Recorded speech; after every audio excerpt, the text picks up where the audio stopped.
Hey, it's me. I'll just wait a couple minutes here and see if anybody hops on tonight.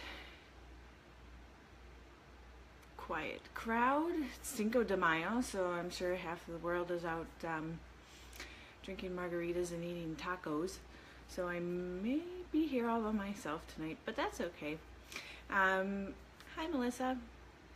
So I guess I'll just kind of get started, seeing as it might be a small crowd with it being Cinco de Mayo and people are out celebrating.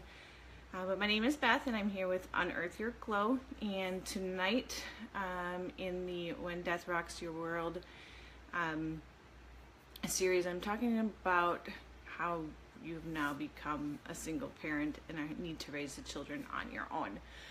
So not only did we have the household responsibilities that we've now taken on, we are now taking on all the responsibilities of a parent, and we are tackling that on our own.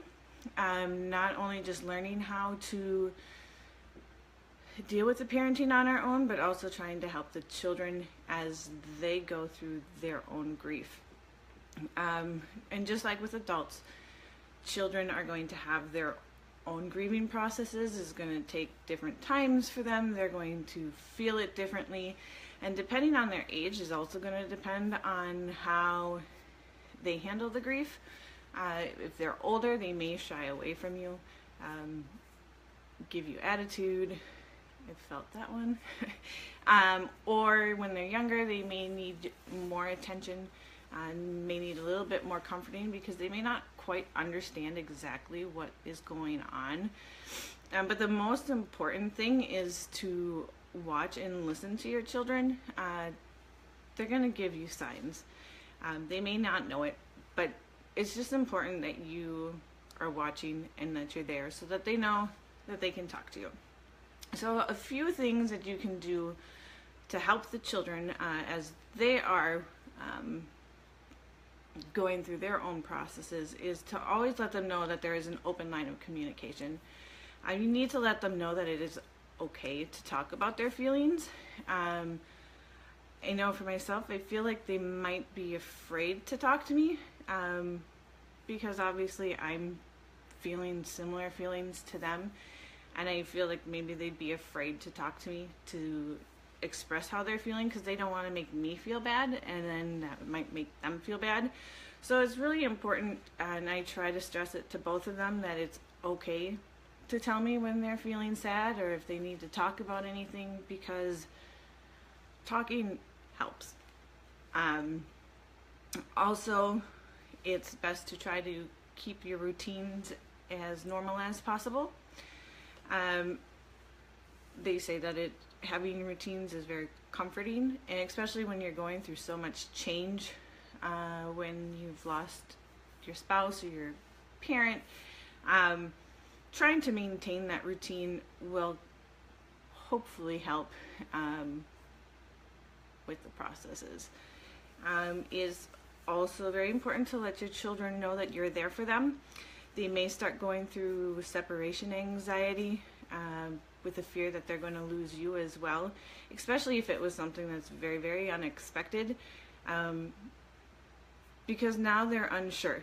They're not really sure what's going to happen. I know that there were times when I would be out and I'd get a text from Annabelle, "Are you almost done?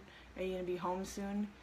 And at first I'd get kind of frustrated with that, but then I had to stop and remind myself that she's going through a lot, and she's probably worried that maybe something's going to happen to me because something happened to Dad and we didn't expect that at all.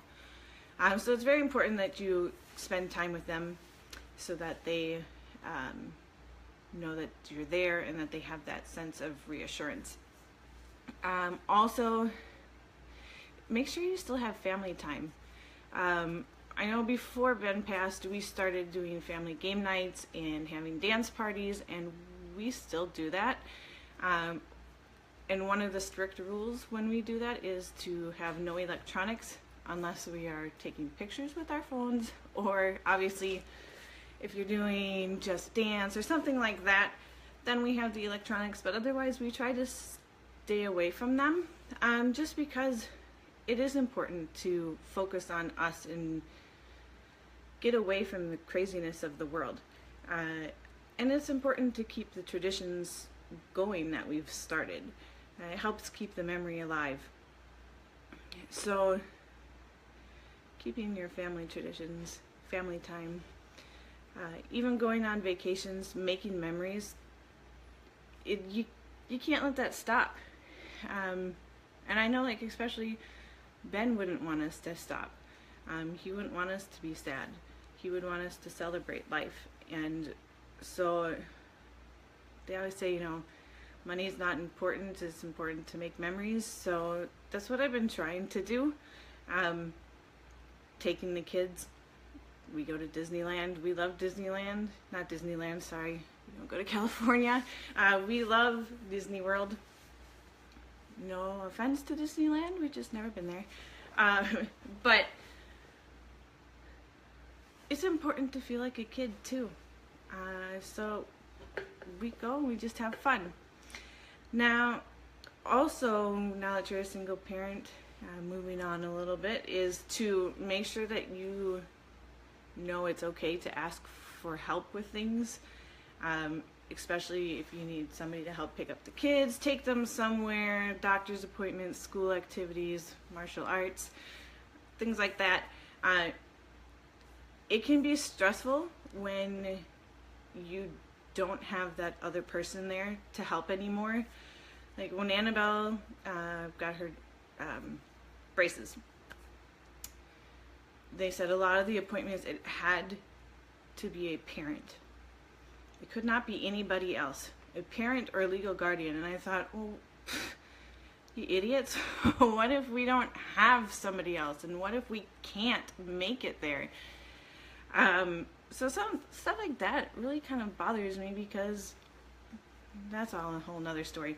But it is important to know that you can ask people for help. They want to help and they are willing to help. You just need to ask, and I know that's something that I have to work on a lot. I'm a very stubborn person, and I try to do it myself so that I can feel accomplished. But I'm slowly learning that it's very important to ask others to help me. I can't do it all on my own. So, and that also goes for taking care of yourself. It's very important to not forget to take care of yourself. Working out, spending time with other adults, taking time just for yourself. If your kids aren't old enough to take care of themselves, or you don't have a sibling that can help take care of the other, ask. You've got family, well, hopefully you have family and friends that are in the area that can help you and will help you, because it's very important to make sure you're taking care of yourself. Without you, the kids don't have anybody, and they need you too, so it's very important. So as you become accustomed to this life as a single parent, you're going to find that it's going to slowly become easier. You're going to start realizing that it is okay to ask for help, and you will start asking for help. So it's kind of that for this topic. Tomorrow I'm going to delve a little bit deeper into how it affects the children. Hopefully Annabelle will be our special guest, and she will kind of help shed light on how some kids deal with the loss of their parent. So thank you very much for joining me tonight, and hopefully we'll see you tomorrow.